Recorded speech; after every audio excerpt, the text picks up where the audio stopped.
Magandang araw po muli sa ating lahat at ito po ang ating ikasyam na installment sa ating maiksing pag-aaral ng Biblical Theology. Ang nilalaman ng ating lecture for this session ay ang sumusunod. Titingnan po natin ang fourth epoch at bubuksan natin ang aklat ng Judges. Titingnan natin ang mensahe ng Judges at titingnan rin natin yung ilang theological themes mula dito sa aklat na ito at magbibigay tayo ng practical application at pag-usapan rin natin yung mga ibang kaganapan o mga discovery o na-invento ng tao noong panahon ng Judges. Tayo ngayon ay nasa epoch number 4 na o yung fourth epoch at ang covering dates nito ay 1200 BC hanggang 930 BC. Ang tawag nga dito is from tribes to a nation. So mula sa mga tribo-tribo hanggang patungo ngayon sa isa ng bansa. So first thing to note is that the conquest of Canaan under Joshua is pictured as a united effort by the Israelite people. So kung babalikan natin, sila ngayon ng Israel sa aklat ng Deuteronomy ay nakaharap na at malapit na silang tumawid patungo sa Kanaan. At dito nga sa aklat ni Joshua, nakita natin ay successfully nakatawid sila doon at nakakonquer nila most of the land. So this was a time when international powers are at their low. So walang sabihin natin wala superpower o mahihina yung mga ibang bansa sa paligid nila ng panahon na ito. Kakadestroy lamang dito sa Egypt. And also Israel's story makes a transition from a loose-knit group of tribes to a highly organized monarchy. So the tribes that were governed by divinely selected judges, eventually it became a kingdom ruled by a dynasty also chosen under divine guidance. So hindi lamang yung mga judges, kundi pati yung mga succeeding, yung mga susunod, yung mga hari ng Israel, they were also divinely appointed.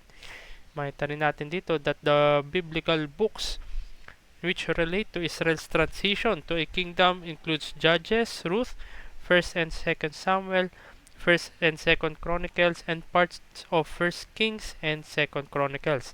Ang mga aklat na ito hindi lamang nagbibigay ng datos o data patungkol sa nakaraan, but they also try to explain what the data mean and how God was active in the history of the people. So hindi ito para lang tingnan natin as history, pero makita natin more importantly yung pagkilos ng kamay ng Diyos sa pag-accomplish na redemption ng makasalanan na tao. Third thing to note is that archaeological excavations, it reveals that such Canaanite cities gagaya ng Bethel at Beth Shemesh were flourishing urban cultures na tagpuan ito sa pamamagitan ng archaeology. Houses were well built with paved floors, and cities had public drainage systems and fortified walls. Also, sophisticated pottery, art, jewelry, and statues of gods are found in large numbers. Ang pinapakita lamang dito is that trade with Syria, Egypt, and the Aegean are flourishing. Also, these transitions from judges to kings can be seen in what was discovered through archaeology. Gibeah, Saul's fortress, has been excavated at pinakita sa atin mayroon dun natagpuan na 2-story building. It is well built with at least one watchtower, and most importantly, it was discovered that Israel was beginning to use iron. Kagaya ng ating na-discuss na mga unang lectures, may dalawang uri ng dating dito, yung tinatawag na early Exodus or late Exodus. Narito po yung timeline ng panahon ng Judges when we are taking the early Exodus. At narito naman ang timeline ng Judges during the late Exodus. So we can see meron minor differences lamang, but also as we have discussed, magko-converge tong early Exodus at late Exodus sa panahon ng monarchy. And now we are ready to open Judges. Firstly, titingnan natin yung title of the book. The English title for the book of Judges derives from the Latin liber judicum, and the English term implies the notion of persons who adjudicate legal disputes or decide criminal cases. In short, ito yung ating modern concept ng judges na kung saan siya yung nagbibigay ng verdict sa mga pinuput forward na cases. But the Hebrew title of the book is Sopetim. It implies something very different. Yung mga suppitim, they were both to deliver and to save their people from their enemies. At hindi lamang doon, they are to be a model for godly living. Makikita ito sa Judges chapter 2 verse 16 and 17. The point being is that the success of each judge is related to his success in spurring the Israelites to live proper lives before God. Kung tutusin, sila dapat yung quote-unquote successors nito ni Moses, Joshua, and others, na kung saan sila ay magiging dapat matapat sa Diyos, to be a very good model kung yung sa covenant faithfulness and obedience to the Lord. Secondly, the author and date. The author of the book of Judges is unknown, and also the date of composition is also unknown. In the period of Judges, it extends from the death of Joshua to the coronation of Saul. So the book does not cover the entire period of the Judges. Nililive out nito yung dalawa na mahalaga na Judges, kung saan ang kanilang mga kwento ay matatagpuan sa aklat ni Samuel. Ang mga judges na ito ay si Eli at si Samuel. So adding the lengths of the rule of each judge with its preceding oppression gives a total that cannot fit the time between Joshua and Saul. So therefore, ang mga oppressions na ito as well as yung mga judges na nag-deliver sa kanila mula sa mga oppressions na ito ay overlapping. So the degree of overlap is very difficult to discern. Yung early date ng Exodus na nabanggit ko po kanina at pinakita natin kanina would be around 1380 BC to 1050 BC, and the late Exodus would be around 1235 BC to 1050 BC. And the book of Judges does not include a complete historical presentation of any of the judges. And third thing to note is the chronology. Judges picks up the story just as the first generation is passing off the scene, and things are about to change drastically for the worse. So in the book of Judges, it paints a dreadful picture of a rapid downward decline, both theologically and morally. And the purpose of Judges is to show the failure of Israel to keep the Mosaic covenant after God gives them the promised land. And at the end of the book, things are absolutely disastrous. So napakalala na nangyari at makikita natin dito sa Judges na kung saan bagamat sila ay nag-renew ng kanilang commitment to the covenant of the Lord, but eventually time would show na sila ay unfaithful din, hindi tapat, and very idolatrous patungkol at lalo na sa pag sila nakaharap sa tipan ng Diyos. Tingnan naman natin ngayon ang mensahe ng aklat ng Judges. So having established at least a foothold in the land of Canaan, Israel now organized itself into a loose confederation of independent states. So, bagamat hindi pa sila as a country per se, ito parang sabihin natin na mga independent states, parang tulad sa Amerika, bago nagkaroon ng United States of America. So, mayroong mga isolated na states, iba hiwa-hiwalay. So, ganun rin yung Israel, mga tribo-tribo ng Israel. So, the link connecting these clans was their God. The tribes celebrated religious festivals where the ark was kept. So first na makikita natin dito sa aklat ng Judges, yung first 3 chapters nito is the cycle of disobedience. The Judges actually starts off well as Caleb and the tribe of Judah continue to fight and defeat the Canaanite inhabitants of the land. Ito is chapter 1, first 18 chapters na chapter 1. So the following verses list the people and cities that were not conquered, underscoring the failure of the Israelites. So although the generation in the initial conquest remained faithful to God throughout their lives, the generation that follows forgets all that the Lord had done for them and begins worshipping the Canaanite god Baal, and thus abandoning the Lord. Ito makita natin sa chapter 2 verses 10 to 13. So nawala na yung unang henerasyon nung tumawid dito sa Jordan na nakasaksi sa kapangyarihan ng Diyos in deliverance. Itong bagong generation na ito ay hindi nila kilala o hindi nila alam yung mga ginawa ng Diyos para sa kanila. So the point being is that the cycle of sins that characterizes the book of Judges, ito yung unfaithfulness to the Lord. So the people sinned, committing idolatry, and therefore God hands them over to foreign enemies who raid and plunder them. Ito yung judgment sa kanila. Ito yung sumpa sa kanila sapagkat hindi sila matapat sa Diyos. But God raises up a judge, o ito yung leader, to deliver them and return them to a good situation. However, even such after deliverance, the people quickly return to their sin, and the story repeats as evidenced by the grim statement sa Judges chapter 3 verses 5 to 6. So this is a cycle. So yung mga people na ito, they are unfaithful to God, they are punished, they are judged, they are given to judgment. They will cry out to God, and God will raise a judge or leader to deliver them, pero only to remain unfaithful once again to the Lord. Sa chapter 3 verse 7 hanggang chapter 16 verse 31, so ito yung bulk ng judges. Makita natin yung downward spiral at yung 12 judges who deliver Israel. So simulan natin ito. Unang-unang judge ay si Othniel sa chapter 3 verses 7 to 11. So Israel begins worshiping Baal and Asherah. God raises Othniel, and Othniel is a good judge and delivers Israel and provides peace for them. Ganito yung ginawa ni Othniel. Yung second judge ay si Ehud sa chapter 3 verses 12 to 30. The Israelites have been overrun by the Moabites with the help of the Ammonites and the Amalekites. Ehud comes to Eglon, the king of Moab, saying he has a private message from God for him. So naniwala itong king of Moab. And when they are in private, Ehud kills the king and rallies Israel to victory.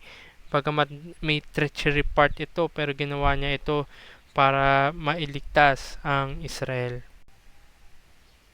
Ang pangatlong judge ay si Shamgar. Not much information is given about Shamgar other than he killed 600 Philistines. His father is named Anath, which is also the name of the violent, bloodthirsty Canaanite goddess of war. And also, the name Shamgar is not an Israelite name. Fourth judge ay si Deborah. Chapter 4 hanggang chapter 5. She emerges from the story as a true hero along with Jael. Deborah is the only one of the judges who does seem to function as a judge. Ito yung judge na nagbibigay ng verdict sa mga cases. So in the sense that she makes legal rulings. Makita ito sa chapter 4 verses 4 and 5.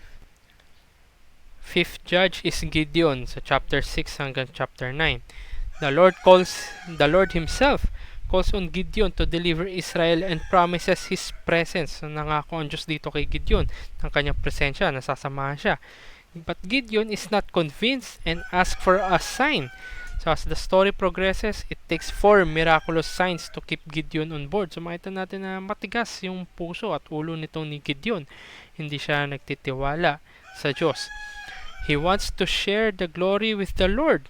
This is makita natin sa chapter 7 verse 18. So ito ay mga red flags na. There was no mention in Gideon's victory of dedicating the captured gold and silver to the Lord by placing it in the tabernacle. And instead, Gideon collects a portion of the gold and makes it into an ephod to be worshipped. So we see na hindi siya nagtitiwala, hindi siya naniniwala sa Diyos.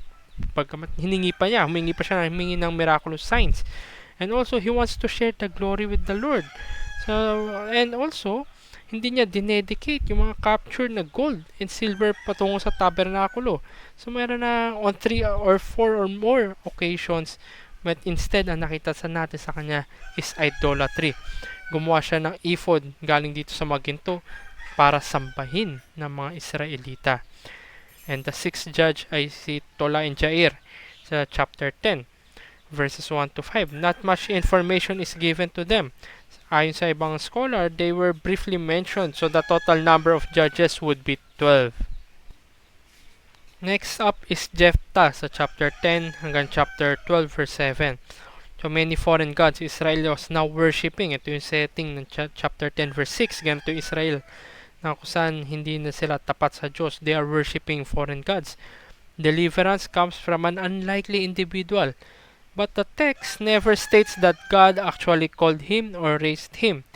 Jephthah made a foolish vow to sacrifice whatever or whoever. Ito yung makita natin sa chapter 11 verses 30 to 31. Sabi nga, may kasabihan na be careful what you wish for. At ang lumabas doon at ay kanya sinacrifice. So as Jephthah rules, things deteriorate and he ends his reign by leading the Gileadites in a war against their brother tribe Ephraim. Ito is chapter 12 verses 1 to 7. So instead na sila magtulungan by tribe, ngayon ay pinagkatulungan nila ang tribe ng Ephraim. So next up ay si Ibzan, Elon at si Abdon. Ito is very quickly sa verses 8 to 15 ng chapter 12. So little information is provided for these minor judges. At ang huli o pinaka-popular siguro na judge ay nabanggit dito si Samson. Siya ay matatagpuan sa chapters 13 hanggang 16.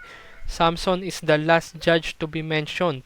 And during this time, the Philistines have now taken control of Israel. There is no mention of Israel crying out to God, but God raises up a deliverer. Samson does not seem to be interested in delivering Israel from the Philistines. He was only interested in satisfying his own pleasure. He repeatedly violates the restrictions of the Nazarite vow, and even dun sa kanyang final act, yung siya ay nakagapos na, wala na yung kanyang paningin, wala at yung kanyang kalakasan, his motive is strictly on personal vengeance. Ito yung makita sa chapter 16 verses 25 to 30. So the point being is that although Samson is undoubtedly a real person, his story symbolically represents the parallel story of Israel. They are called to be separate unto God, but both ignored God's commandments that set them apart. Ang ginawa niya ay inuna niya yung kanyang sariling kagustuhan. Even worse, siya ay lumapit at hindi niya binitawan ang isang pagano. At dito nga sa story ni Samson, in the form of the woman, the Philistine woman. So we see here, trajectory, pababa dahil sa kasalanan, kawalan ng katapatan sa Diyos at paglayo sa Diyos at paglapit sa mga Diyos-Diyosan. At ang last part ng Judges sa chapter 17 hanggang 21 is when we could see Israel hits rock bottom. So firstly, the Levite, the Danites, and the idols. Ito yung makita natin sa chapter 17 hanggang 18. So Micah, hindi ito yung name ng prophet na may aklat, is an Israelite from the tribe of Ephraim. Nakakatanggap siya ng 1,100 na piraso ng silver mula sa kanyang mother, pero sa katunayan, ito yung silver which he had stolen from her and then given back. At ang ginawa niya dito, he makes an idol. Then come along a young Levite. With no means of support, he was hired and became Micah's priest to lead in worshipping the idols. Then the Danites came and ignored the tribal boundaries that Moses and Joshua assigned. They made a higher offer to the Levite priest. Ang ginawa ng Levite priest na ito, he decided to join the tribe of Dan to be their priest. So nakita natin may higher offer, greener pastures, mas maganda support. This is job security kung tutusin. So the point being is that the Israelites are worshipping idols instead of the Lord. And even worse, the Levitical priests are assisting in this idolatry. Na kung saan tinawag sila Levitical priests, they are in the line of Aaron. Na para sila yung mag-minister dito sa temple, mga temple programs nila and sacrifices. Pero ngayon, instead na sila yung alalay patungo sa pag-worship sa tunay na Diyos, they are assisting in this tremendous sin of idolatry. In chapter 19, we can see Sodom and Gomorrah revisited. So parang bumalik ulit sa Sodom and Gomorrah. Here, another Levite travels from Judah to recover his runaway concubine. He spent the night in an Israelite town, and the crowd from the city surrounds the house and demands the Levite to be given to them for sexual activities. Makita natin, ang dinidemand nila is yung Levite na nag-travel. So parang Sodom and Gomorrah talaga. So the Levite gave his concubine to the crowd. Yung kanyang concubine yung binigay niya. Ang dinidemand ng crowd na ito is yung Levite, yung lalaki. She was abused and died, itong concubine na ito. The Levite cut her up to 12 pieces and sends to the 12 tribes. So kung babalikan natin ang episode na Sodom and Gomorrah sa Genesis 19, Sodom and Gomorrah were Canaanite cities. Canaanite city ang Sodom and Gomorrah, pagano ito. Pero Gilbea is an Israelite city. So we can see here na baliktad ng roles. kung saan itong mga tao na supposedly hindi paganos, they are the ones who demanded or yung gustong gumawa ng very very grievous sin of sexual activity do sa lalaki. Pero instead, they got the woman, pero ganun pa man, hindi tama yung kanilang ginawa. Grievous sin ito. So the point being is that Israel not only failed to drive out the Canaanites from the land, but they have become just like the Canaanite themselves. Sila na ngayon yung pagano. Sila na ngayon yung dapat i-destroy. Hindi na nga tapat sa Diyos, hindi na nga nila kinikilala yung Diyos. They are doing very grievous things among themselves. At ang huling dalawang kabanata ng Judges, chapters 20 and 21, we can see here, ultimately they are killing one another. So the other tribes descend on Benjamin and virtually destroy the entire tribe, just like they were supposed to do to the Canaanites. Tandaan natin, i-drive out nila dapat, i-destroy nila dapat yung Canaanites, pero instead, ang kanilang dinestroy is one of the tribes of Israel, ang Benjamin. The people of Israel then felt remorse for the loss of Benjamin, but they have taken an oath not to marry with the Benjaminites para hindi dumami yung lahi. They steal wives from a worship festival in Shiloh. Ironically, ito yung community that was apparently worshiping the Lord properly. Ang ginawa nila, they stole wives from there. And the end of Judges is disastrous for Israel. They are violating God's law and their covenant with Him in ways unimaginable. Lalahanin natin, sexual immorality, idolatry, napaka-grievous sins na ito sa harapan ng Diyos. Killing their brothers. So the Levites are leading them in worshiping idols. They have become corrupt morally. They have become Sodom and Gomorrah. But they have also ceased struggling to drive out the Canaanites, and instead they become like the Canaanites and they annihilated their own. So in downward spiral, they hit rock bottom, and ultimately hindi lamang worshiping idols, hindi lamang into idolatry, but they are killing one another in front of the Lord their God who delivered them out of darkness. So some theological themes in Judges after ng masalimuot na kwento na narrative dito sa Judges. Dalawang bagay lamang. Unang-una, the true judge, divine warrior, and king. And secondly, the hall of faith na nabanggit sa Hebrews chapter 11. So firstly, the true judge, divine warrior, and king. First thing to note is that the book of Judges portrays a sovereign God of incredible faithfulness to His covenant who abounds in grace in spite of the great sinfulness of the Israelites and the individual judges. Yung judges muli ay sila dapat yung role model na maglilid dito sa Israel in spiritual matters. Sila dapat yung makita ng katapatan sa Diyos. Pero yung the judges themselves yung naglihis sa Israelites. And the downward spiral is heightened by a focus on the covenantal disloyalty of both the people and their leaders, the judges. The depth of this depravity can only be truly perceived through the reader's familiarity with the Torah. Babalikan natin na banggit natin sa previous lectures natin na yung pinaka-background kung tutusin ng the rest of the Old Testament books ay yung Deuteronomy na kung saan ang katapatan nila dapat sa tipan ng Diyos, pinapili sila doon. Choose for yourselves today, blessings or curses, life or death. Sila ay nag-commit sa Diyos. But in the end, by their deeds, pinapakita lamang that they chosen judgment.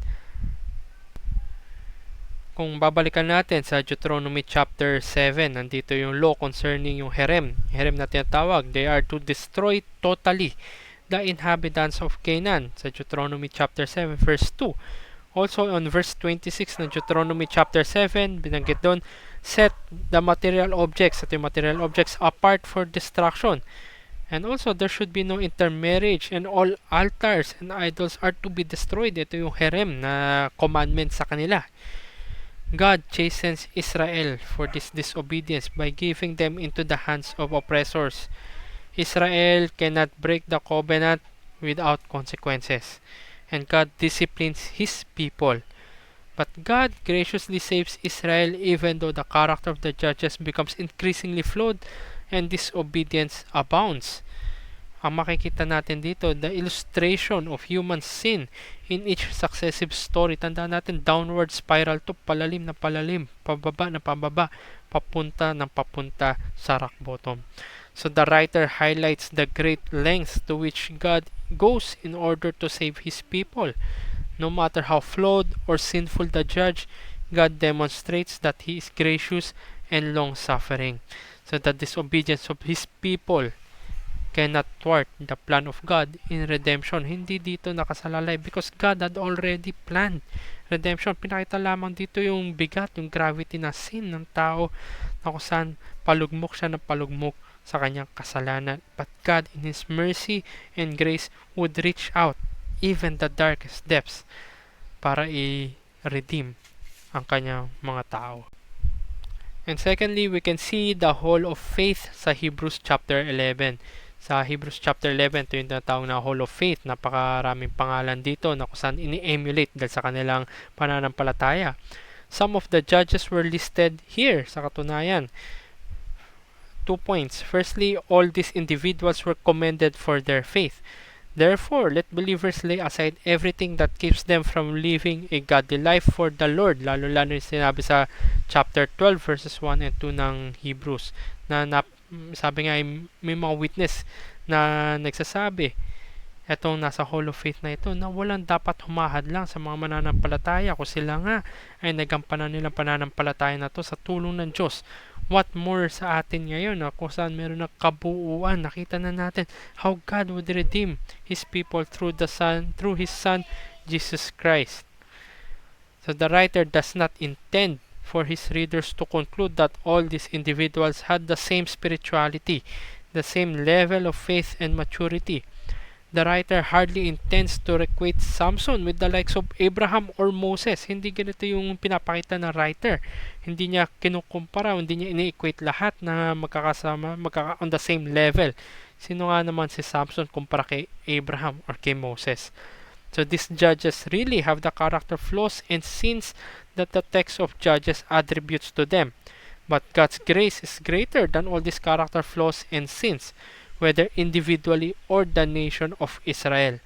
The second point is that God uses sinful humans, sometimes very sinful and spiritually immature humans, to accomplish His will. Bagamat napaka-grievous na mga judges na ito, supposedly leaders and spiritual models, but God will accomplish His will through them.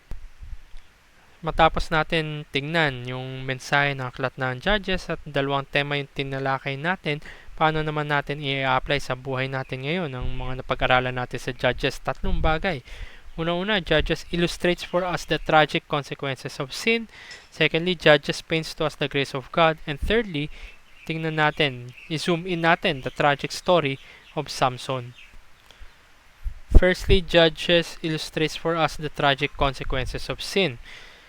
So once people abandon worshiping God, they usually quickly embrace the corrupt morals of their surrounding culture and spiral down morally and theologically until they hit rock bottom. Ito yung nakita natin sa Judges. At sa pag-apply natin sa buhay natin ngayon, binigyan tayo ng babala. Very serious warning kung tutusin. It is a high warning, a high notice sa atin kung yung consequences ng mga kasalanan na ito. So bilang babala, tayo dapat ay maging discerning. Kung tayo nga ay nalilihis na, kung tayo nga ba ay palayo na mula sa Diyos. Sapagkat ang kahihinatan lamang nito is ultimately the destruction of the soul. Secondly, Judges paints to us the picture of how deep God's grace and mercy as we realize that in spite of the terrible sin, God will send real deliverers throughout sa history. As history progresses sa Israel, ma-encounter natin the likes of Samuel, David, and ultimately Jesus Christ. Sa Judges chapter 17 verse 6 and sa chapter 21 verse 25, it says, "In those days, Israel had no king. Everyone did as they saw fit." Ito yung parang nakakatakot, nakahindik-hindik na sitwasyon. Ginagawa ng bawat isa ang pita na kanilang laman. So this is not simply a political statement that Israel desires for a king. Rather, it connects this with the covenant. So when we rebel against the true king, we act as our own king ourselves. Ganito yung nangyayari sa mundo natin ngayon. Kaliwa kanan, people are doing what they saw fit for their eyes, for the lust of their flesh, and the pride of their life. And they are acting like their own king, disregarding the true king, suppressing the words of the true king, and ayaw nila nung biyaya ng tunay na hari. And thirdly, the tragic story of Samson. He is a man given tremendous potential and opportunity, but he was so selfish and so self-centered. At siya nga ay isang negative model. Judge pa naman siya na supposedly he is the leader morally and spiritually of Israel, but he was a negative one. The point being is that the failures of even great judges urge us to long for the true deliverer na walang flaws, hindi selfish, hindi self-centered, at hindi siya negative na magdudulot sa atin palayo sa Diyos. But this true deliverer that will not fail, a king with no personal ambition. Hindi si David, hindi si Solomon, but ultimately this should point us to the true king in the form and person of our Lord and Savior Jesus Christ. So, quick review on how we would apply Judges to our lives today. Firstly, Judges illustrates for us the tragic consequences of sin. It is a downward spiral, palayo ng palayo hanggang ang abot nito ay destruction.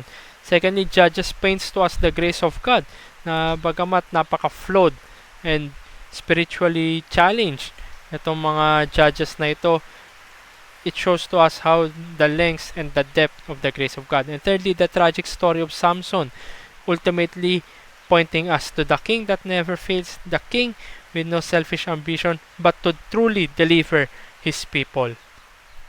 At kagaya ng ating nakagawian sa dulo ng mga lecture, tinitingnan naman natin ano nga ba yung mga nagaganap ng panahon na ito ng Judges. Tandaan natin, ang Judges ay Epoch 4, ito yung mga 1200 BC hanggang 930 BC. Isa nga sa popular na naganap or hindi naganap nung panahon na ito yung tatawag na the Fall of Troy or the Trojan War. Ito yung laban ng Greek sa mga Troy. So ano nga ba itong Fall of Troy o yung Trojan War na tinatawag? Tingnan natin ito sa ilang paraan. Tingnan natin. Maganda ito. Simulan natin ito sa background ng Trojan War. So the war originated from a quarrel between three goddesses for the title of the fairest.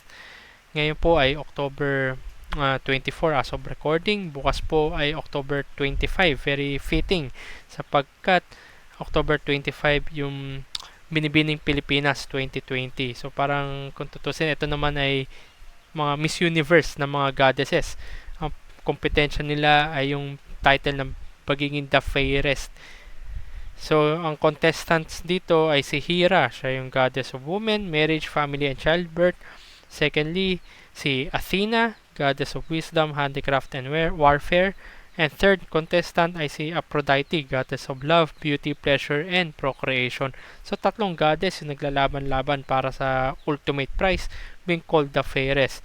Ang kanilang judge ay si Paris. Siya ay isang Trojan at siya ang anak ni King Priam. He judged that Aphrodite is the fairest. So in exchange, Aphrodite made Helen, ito si Helen ay taga Greece, she is the wife of King Menelaus, to fall in love with Paris, who took her to Troy. At ang karakter na ma-encounter natin dito ay ang pangalan niya ay si Agamemnon. Siya ay Griego. Siya ay king ng Mycenae and he is the brother of King Menelaus. Tandaan natin, si King Menelaus, asawa niya ay si Helen. Si Helen ay nailagay sa sumpa na fall in love dito kay Paris in exchange to sa pag-judge ni Paris kay Aphrodite na nanalo dito sa beauty contest na ito. So Agamemnon led the Achaean troops to Troy and besieged it for 10 years. So kaya nga sabi nga si Helen, she's the face that launched 1,000 ships. So what is the result of the Trojan War? Tandaan natin, Troy was besieged for 10 years. So after a fruitless 10-year war and the death of many heroes on both the Greek camp and the Trojan camp, the Greeks made a huge wooden horse to act as a gift to the Trojans. The Greeks pretended to sail away and the Trojans pulled the horse into Troy. At nagkaroon sila ng celebration na yun sapagkat they saw this as a victory. So that night, the Greek force crept out of the horse and opened the gates for the rest of the Greek army, which had sailed back under the cover of night. The Greeks entered and destroyed the city of Troy, thus ending the war. So matapos yung background at yung resulta ng laban ng Troy, tingnan naman natin in history, the Trojan War in history. So for most ancient Greeks, indeed, the Trojan War was more than a myth. It was an epoch-defining moment in their distant past. And as historical sources, ito si Herodotus at si Eratosthenes, they show that it generally assumed to have been a real event. Ayon nga dito sa aklat ni Homer na Iliad, ito yung published around 8th century BC. Dito nakita yung sa Iliad, itong Trojan War. The conflict between the Greeks and the Trojans took place in the late Bronze Age. Magfi-fit sa ating timeline ng Epoch 4. Traditional dating of the Trojan War is around 1194 BC hanggang 1184 BC, while modern dating is around 1260 BC. But the second half of the 5th century BC, ito si Herodotus, na tawag siyang father of history. He placed the Trojan War almost 800 years before his time. So magfi-fit nga ito sa around 1200 BC.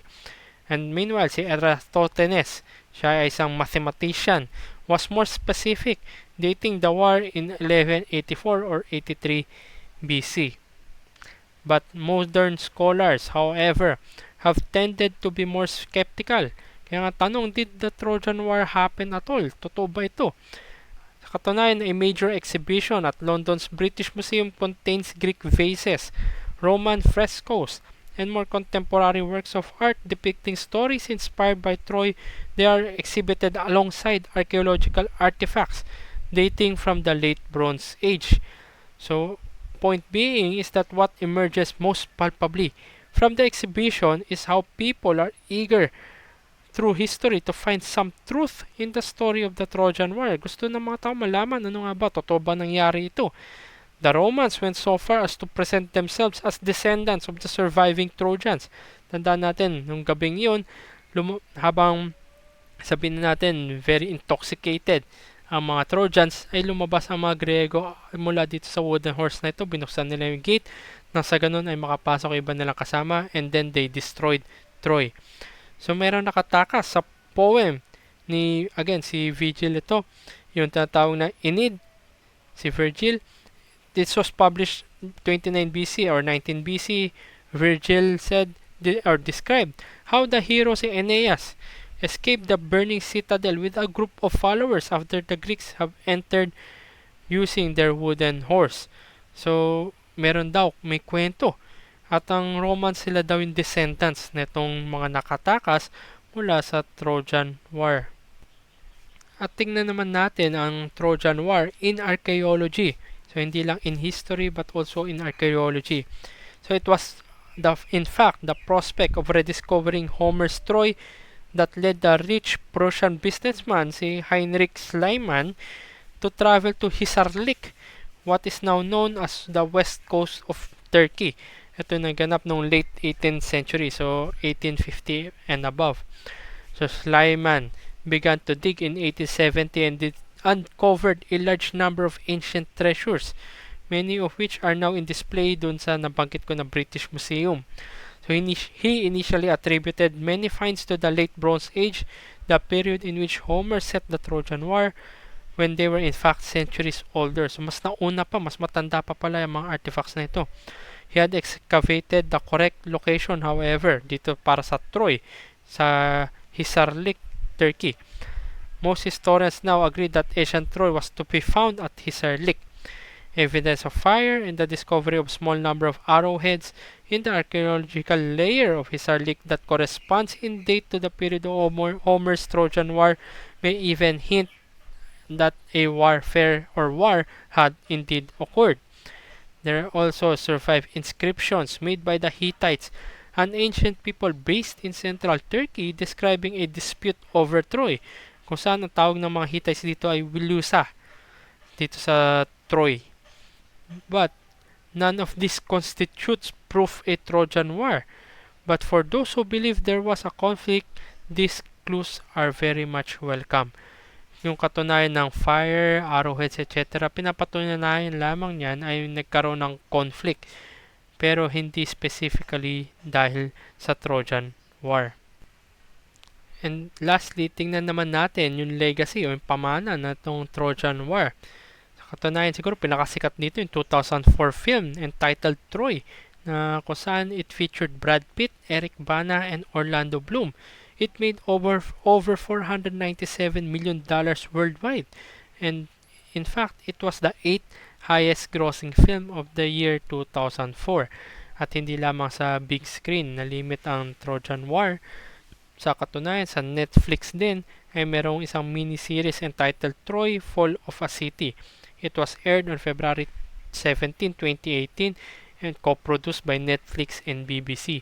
But unfortunately, hindi ito successful kagaya ng big screen version nitong Troy na kusan $497 million yung kinita. Sabi nga nila, yung itong Netflix series na ito ay isang fluke. Pero on a personal note, in all honesty, hindi ko pa po napanood ang 2004 film, pati rin po yung sa Netflix. Ang akin lamang po sasabihin ay basahin na lamang po natin yung novel. Napakagandang piece of literature na itong Iliad. At hindi po sana tayo tumigil sa Iliad dahil mas maganda yung susunod na installment, yung Odyssey, na kung saan it traces yung mga Greeks na ito pabalik sa kanilang hometown mula dito sa Trojan War. And as a means of conclusion, tayo po ay nag-iiwan ng take-away verse sa aklat na ating inaral, at ang ating aklat ngayon ay ang Judges, at ang napili ko po ay ang Judges chapter 2 verse 7. It says, "And the people served the Lord all the days of Joshua, and all the days of the elders who outlived Joshua, who had seen all the great work that the Lord had done for Israel." Tayo bilang mananampalataya, nakita natin kung tunay nga tayo niligtas, pinakitaan tayo ng biyaya, wondrous works of the Lord have been shown in our lives, na bagamat tayo ay mga makasalanan, lalo-lalo na bago pa natin nakilala si Kristo in a saving manner, tayo rin ay gumagawa ng idolatry, adultery, we murder, we kill each one. But the grace of God appeared at dumampi sa ating buhay. Nakilala natin ating Panginoon. Thus, we are truly a people that should serve the Lord all of our days. At hindi lamang ang ating buhay, ito'y dapat ipamana rin natin sa mga susunod na henerasyon, sa ating mga anak, sa mga mas bata sa atin sa iglesia, as we minister, as we live the life that is truly characterized by grace. So we would serve the Lord all our days because we have seen all the great work that the Lord had done, hindi lamang sa ating buhay, kundi in pronouncing the grace that God is doing to other people as well, and more importantly, that the grace that God will do in the next generation until the last flock or the last sheep is entered to the fold. So it gives us hope, hindi lamang hope to the future, but it gives us the assurance of joy in the present, because it is God who had delivered us from great darkness, mula sa kasalanan at mula sa korte ng Diyos, na kung saan kung wala tayong katwiran ni Jesus, ang ipopronounce lamang sa atin ay ang ating kasalanan. If we have truly seen the wondrous works of God, then let it be so na makita ito sa ating buhay sa pang-araw-araw until we are called to glory. In that sense, we had truly seen the great work of God in our lives, and we will see the great God in the new heavens and the new earth to come. Muli ay salamat po sa inyong pagsubaybay sa pag-aaral natin ng Judges, at nawa ay nag-benefit po ang bawat isa, at patuloy natin i-serve our Lord, our Savior, our God. Even kung ano man ang sirkumstansya natin sa buhay. Tandaan natin, maging babala muli ang paglista sa Diyos ay makakuwi lamang sa destruction ng ating kaluluwa. Pagpalain po ang bawat isa.